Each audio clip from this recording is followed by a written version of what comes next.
നമസ്കാരം, മലയാളി വാർത്തയിലേക്ക് സ്വാഗതം. വിഭജികയുടെ ഭർത്താവ് നിതീഷ് പലതരത്തിലുള്ള വൈകൃതങ്ങൾക്ക് അടിമയായിരുന്നുവെന്ന് വിഭജിക തന്നെ തന്റെ ഡയറിയിലൂടെ പുറം ലോകത്തോട് വിളിച്ചു പറഞ്ഞിരുന്നു. നിതീഷ് വൈകൃതമുള്ള മനുഷ്യനാണ്, ഫിസിക്കലി ഉപയോഗിച്ചിട്ട് എപ്പോഴും അബദ്ധം പറ്റിയതാണെന്ന് പറയും. ഒരേ സമയം തന്നോടും പെൺസുഹൃത്തിനോടുമൊപ്പം കിടക്ക പങ്കിടും. ആ പെണ്ണിന്റെ ഭർത്താവ് ഒരു തവണ നിതീഷിനെ വിളിച്ച് ചീത്ത പറഞ്ഞിട്ടുണ്ട്. കാണാൻ പാടില്ലാത്ത വീഡിയോ കണ്ടിട്ട് അതെല്ലാം ബെഡിൽ വേണമെന്ന് ആവശ്യപ്പെടും.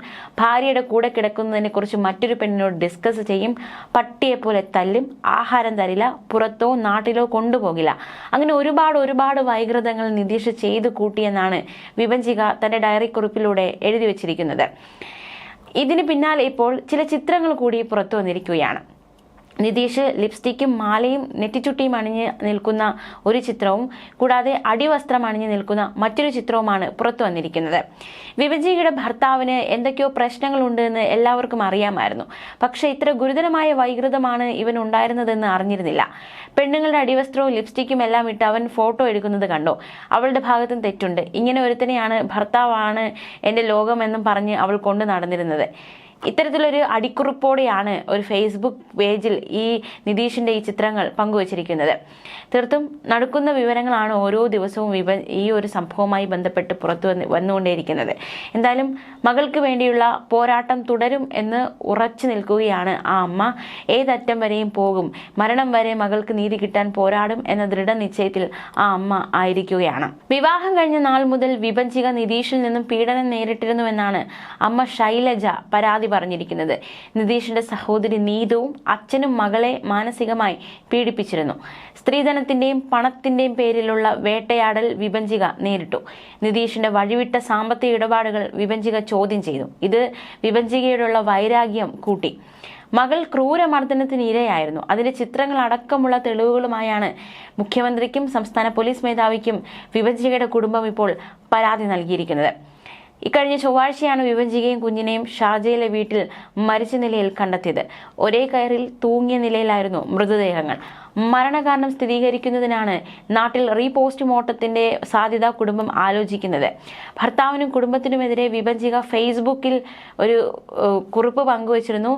ഇവരുടെ മരണവാർത്ത പുറത്തു വന്നതിന് പിന്നാലെ ഈ ഒരു ഫേസ്ബുക്ക് കുറിപ്പും അപ്രത്യക്ഷമായി. ഇത് ആര് ചെയ്തു എന്നത് വളരെ വലിയ ദുരൂഹത സൃഷ്ടിക്കുന്ന ഒരു ചോദ്യം തന്നെയാണ്. മാത്രമല്ല, വിഭജികയുടെ ഫോൺ, ലാപ്ടോപ്പ് കാണുന്നില്ല. അത് ആരാണ് മാറ്റിയത്, അത് എവിടെയാണ്, അത് കണ്ടെത്തിയാൽ അതിലും ഉണ്ടാകും ഒരുപാട് കാര്യങ്ങൾ. അപ്പോൾ അതിനുള്ള അന്വേഷണമൊക്കെ ഇപ്പോൾ പുരോഗമിക്കുകയാണ്. പ്രതികളെ നാട്ടിലെത്തിച്ച് അന്വേഷണത്തിന് വിധേയരാക്കുന്നതിനുള്ള ശ്രമം തുടരുമെന്നാണ് കുടുംബം വ്യക്തമാക്കിയിരിക്കുന്നത്. ഈ കുടുംബത്തിന്റെ അഭിഭാഷകൻ മനോജ് കുമാർ പള്ളിമണിന്റെ പക്കൽ സ്ത്രീധന പീഡനത്തിനും മർദ്ദനത്തിനും വ്യക്തമായ തെളിവുകളുണ്ട് എന്നത് നിതീഷിന് കനത്ത തിരിച്ചടിയായി മാറും. കുടുംബം നിയമപോരാട്ടം തുടരും. CBI അന്വേഷണം കുടുംബം ആവശ്യപ്പെടുന്നുണ്ട്. നാട്ടിൽ കേസെടുത്ത അന്വേഷണം വേണമെന്ന ആവശ്യവുമായി ആണ് അവർ രംഗത്ത് വന്നിരിക്കുന്നത്. മുഖ്യമന്ത്രിക്കും DGPക്കും പുറമെ കേന്ദ്രമന്ത്രിമാരായ സുരേഷ് ഗോപി, ജോർജ് കുര്യൻ, UA കോൺസുലേറ്റ് തുടങ്ങിയവർക്കും കുടുംബം പരാതി നൽകിയിട്ടുണ്ട്. സംഭവവുമായി ബന്ധപ്പെട്ട് വിഭജികയുടെ കുടുംബത്തിന്റെ അഭിഭാഷകൻ കഴിഞ്ഞ ദിവസങ്ങളിലൊക്കെ പ്രതികരിച്ചത് വിവാഹം കഴിഞ്ഞ നാൾ മുതൽ ഭർത്താവ് നിതീഷിൽ നിന്നും വിഭജിക പീഡനം നേരിട്ടിരുന്നുവെന്നാണ്. അതുകൊണ്ട് തന്നെ ഷാർജയിൽ നടന്ന കുറ്റകൃത്യം നാട്ടിൽ നടന്നതിന്റെ തുടർച്ചയായി കണ്ട് ഇവിടെ അന്വേഷണം നടത്താൻ സാധിക്കും എന്ന ഒരു സാധ്യത കൂടി മുന്നിലുണ്ട് എന്നും അദ്ദേഹം പറയുന്നു. ഷാർജയിലെ പരിശോധനകളിൽ വിശ്വാസമില്ല. നാട്ടിലെത്തിക്കുന്ന മൃതദേഹങ്ങൾ വീണ്ടും പോസ്റ്റ്മോർട്ടം നടത്താൻ ശ്രമിക്കുമെന്നും അഡ്വക്കേറ്റ് മനോജ് കുമാർ വ്യക്തമാക്കി. മാത്രമല്ല, പോലീസ് ഇപ്പോൾ പ്രധാനമായും അന്വേഷിക്കുന്നത് ഈ ഫേസ്ബുക്ക് പോസ്റ്റ് അപ്രത്യക്ഷമായത് എങ്ങനെ, മൊബൈൽ ഫോൺ, ലാപ്ടോപ്പും എവിടെ എന്നീ കാര്യങ്ങളാണ്.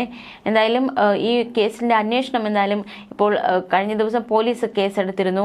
തീർച്ചയായിട്ടും ഈ കേസെടുത്ത സാഹചര്യത്തിൽ അവർ നിയമപരമായിട്ടുള്ള കാര്യങ്ങളൊക്കെ നേരിടേണ്ടി വരും എന്ന സാഹചര്യത്തിലേക്ക് കാര്യങ്ങൾ എത്തിയിരിക്കുകയാണ്. ഗുരുതര ആരോപണങ്ങളാണ് വിഭജിക തന്റെ ഭർത്താവിനും ഭർത്താവിന്റെ പിതാവിനും ഭർത്താവിന്റെ സഹോദരിക്കുമെതിരെ ഉന്നയിച്ചുകൊണ്ടിരുന്നത്.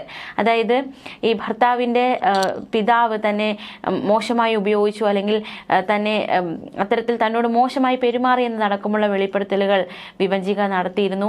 മാത്രമല്ല, സഹോദരി തന്നെ ജീവിക്കാൻ അനുവദിക്കുന്നില്ല, തന്നിൽ നിന്നും നിതീഷിനെ അകറ്റാൻ ശ്രമിക്കുന്നത് സഹോദരി നീതുവാണ് എന്നതടക്കമുള്ള വെളിപ്പെടുത്തലുകളും വിഭജിക കഴിഞ്ഞ ദിവസങ്ങളൊക്കെ നടത്തിയിരുന്നു. മകളെ കൊലപ്പെടുത്തി അമ്മ ആത്മഹത്യ ചെയ്താണെന്ന വാദത്തെ വിഭജികയുടെ കുടുംബം വിശ്വസിക്കുന്നില്ല. ഈ മരണത്തിൽ നിതീഷിന്റെ അച്ഛന്റെയും സഹോദരിയുടെയും പങ്ക് അന്വേഷിക്കണമെന്ന ആവശ്യത്തിൽ ഉറച്ചു നിൽക്കുകയാണ് വിഭജികയുടെ കുടുംബം. കഴിഞ്ഞ ദിവസമൊക്കെ കുഞ്ഞിന്റെ പോസ്റ്റ്മോർട്ടം റിപ്പോർട്ട് പുറത്തു വന്നിരുന്നു. 1.5 വയസ്സുകാരി വൈഭവിയെ കഴുത്ത് ഞെരിച്ച് കൊലപ്പെടുത്തി കെട്ടിത്തൂക്കിയതാണെന്ന് പോസ്റ്റ്മോർട്ടം റിപ്പോർട്ടിൽ വ്യക്തമായിരുന്നു. വിഭജിക മണിയന്റെ പോസ്റ്റ്മോർട്ടം റിപ്പോർട്ട് പുറത്തു വന്നിട്ടില്ല. വിഭജികയുടെ മരണം എങ്ങനെയാണ് സംഭവിച്ചതെന്നതാണ് ഇനി ഏവരും ഉറ്റുനോക്കുന്നത്. കഴിഞ്ഞ ദിവസങ്ങളൊക്കെ ഭർത്തൃ വീട്ടുകാർക്കെതിരെ ഗുരുതര ആരോപണങ്ങളുമായി വിഭജികയുടെ ബന്ധുക്കളൊക്കെ രംഗത്തെത്തിയിരുന്നു. ഇതോടെയാണ് നിതീഷും കുടുംബത്തിന്റെ ആ ഒരു ചെയ്തികൾ പുറം ലോകത്തേക്ക് വന്നത്. ഭർത്താവുമായുള്ള ഈ വിഷയങ്ങൾ, ഒരുപാട് വിഷയങ്ങൾ ഇവർക്കിടയിൽ ഇവരുടെ ദാമ്പത്യത്തിൽ ഉണ്ടായിരുന്നു. പക്ഷെ പലതും നാട്ടിലെ ബന്ധുക്കളെ ഈ വിഭജിക അറിയിച്ചിരുന്നില്ല എന്നാണ് അമ്മ ശൈലജ പറയുന്നത്. നല്ല കുടുംബമാണെന്ന് കരുതിയെങ്കിലും തെറ്റിപ്പോയി. നിതീഷിന്റെ കൊടിയ പീഡനം സഹിക്കാൻ കഴിയാതെയാണ് വിഭജിക കടുങ്കൈ ചെയ്തത്. എന്തെങ്കിലും നിവൃത്തി ഉണ്ടായിരുന്നെങ്കിൽ രക്ഷപ്പെട്ട് നാട്ടിലേക്ക് എന്റെ മകൾ വരുമായിരുന്നു. നിതീഷും സഹോദരി നീതുവും ചേർന്നാണ് തന്റെ മകളെ പീഡിപ്പിച്ചതെന്ന് ശൈലജ പറയുന്നു. നിതീഷ് വിഭജികയുമായി അടുക്കാൻ ശ്രമിച്ചപ്പോഴെല്ലാം നീതുവും പിതാവ് മോഹനനും ചേർന്നാണ് മകളെ നിതീഷിൽ നിന്നും അകറ്റിയത്. മാത്രമല്ല, കഴിഞ്ഞ വർഷം സെപ്റ്റംബറിൽ നടന്ന കുഞ്ഞിന്റെ ചോറൂണ് ചടങ്ങിൽ പോലും അച്ഛനായ നിതീഷ് പങ്കെടുത്തിരുന്നില്ല എന്ന് വിഭജികയുടെ അമ്മ പറയുന്നു. എന്നെങ്കിലും നിതീഷ് തന്നെയും കുഞ്ഞിനെയും സ്നേഹിക്കുമെന്ന പ്രതീക്ഷ, ഈ ഒരു പ്രതീക്ഷയായിരുന്നു വിഭജികയെ മുന്നോട്ട് നയിച്ചത്. പക്ഷെ അതെല്ലാം അസ്ഥാനത്തായി പോയി. വിവാഹമോചനത്തിന്റെ നോട്ടീസ് അയച്ചതോടെയാണ് വിഭജിക തളരുന്നത്. ഇതോടെയാണ് ഈ ഒരു കടുങ്കൈ ചെയ്യുക അല്ലെങ്കിൽ മരിക്കുക, ആത്മഹത്യ ചെയ്യുക എന്ന തീരുമാനത്തിലേക്ക് വിഭജിക എത്തിയത് എന്നാണ് വിഭജികയുടെ കുടുംബം പറയുന്നത്. കുറ്റക്കാർക്ക് തക്കതായി ശിക്ഷ കിട്ടിയാൽ മാത്രമേ മകളുടെയും ചെറുമകളുടെയും ആത്മാവിന് ശാന്തി കിട്ടുമെന്നും ശൈലജ പറയുന്നു. CBI അന്വേഷിക്കണമെന്നാണ് ബന്ധുക്കളുടെ ആവശ്യം. എന്തായാലും ഇപ്പോൾ നിയമപരമായുള്ള നീക്കമൊക്കെ വിഭജികയുടെ കുടുംബം നടത്തുന്നുണ്ട്.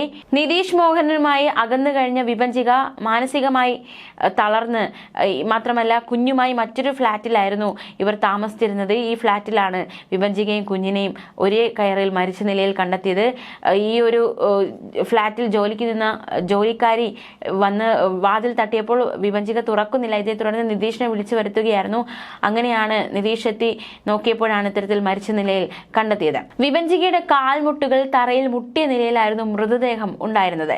സ്ത്രീധനത്തിന്റെ പേരിൽ അയാളുടെ പിതാവും അതുപോലെ സഹോദരി നീതുവും ശാരീരികമായും മാനസികമായും നിരന്തരം പീഡിപ്പിച്ചിരുന്നു. വിവാഹമോചനത്തിന് സമ്മർദ്ദം ചെലുത്തിയിരുന്നു എന്നതടക്കമുള്ള ആത്മഹത്യാക്കുറിപ്പാണ് വിഭജികയുടെ ഫേസ്ബുക്ക് പോസ്റ്റിൽ പ്രത്യക്ഷപ്പെട്ടത്. പക്ഷേ ഈ ഒരു മരണത്തിന് മുൻപ് സമയം ക്രമീകരിച്ച് പോസ്റ്റ് ചെയ്തതാകാം എന്നാണ് കരുതുന്നത്.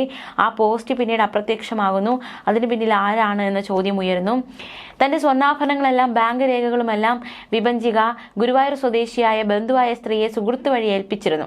താൻ അനുഭവിക്കുന്ന പീഡനങ്ങളെല്ലാം യുവതി അമ്മ ശൈലജയോടും അടുത്ത ബന്ധുക്കളോടും പറയാറുണ്ടായിരുന്നു. പക്ഷെ എല്ലാം പൊളിച്ച് അല്ലെങ്കിൽ എല്ലാം തുറന്നടിച്ച് പറയുന്ന ഒരു പ്രകൃതം ഉണ്ടായിരുന്നില്ല എന്നാണ് നമുക്ക് മനസ്സിലാക്കാൻ സാധിക്കുന്നത്. എന്തായാലും ഡയറി കുറിപ്പും ആത്മഹത്യക്കുറിപ്പും ഒക്കെ ഈ കേസിനെ സംബന്ധിച്ച് ഏറ്റവും നിർണായകമായി മാറിയിട്ടുണ്ട്. അതിക്രൂരമായ പീഡനങ്ങളാണ് വിഭജിക ഈ ഭർത്താവ് നിതീഷിന്റെ വീട്ടിൽ നേരിട്ടതെന്ന് വിഭജിക തന്നെ ലോകത്തോട് ആ ഡയറി കുറിപ്പിലൂടെ ആത്മഹത്യക്കുറിപ്പിലൂടെയും ഒക്കെ വിളിച്ചു പറയുകയാണ്. മാത്രമല്ല മറ്റെന്തൊക്കെയാണ് നേരിട്ടതെന്ന് ബന്ധുക്കളും വെളിപ്പെടുത്തുന്നു ഈ മരണശേഷം. എന്തായാലും വരും മണിക്കൂറുകളിൽ എന്താണ് ഈ ഒരു കേസുമായി ബന്ധപ്പെട്ടുള്ള അടുത്ത നീക്കങ്ങൾ എന്നതൊക്കെ വരും മണിക്കൂറുകൾ മനസ്സിലാക്കുവാൻ സാധിക്കും. ന്യൂസ് ഡെസ്ക് മലയാളി വാർത്ത.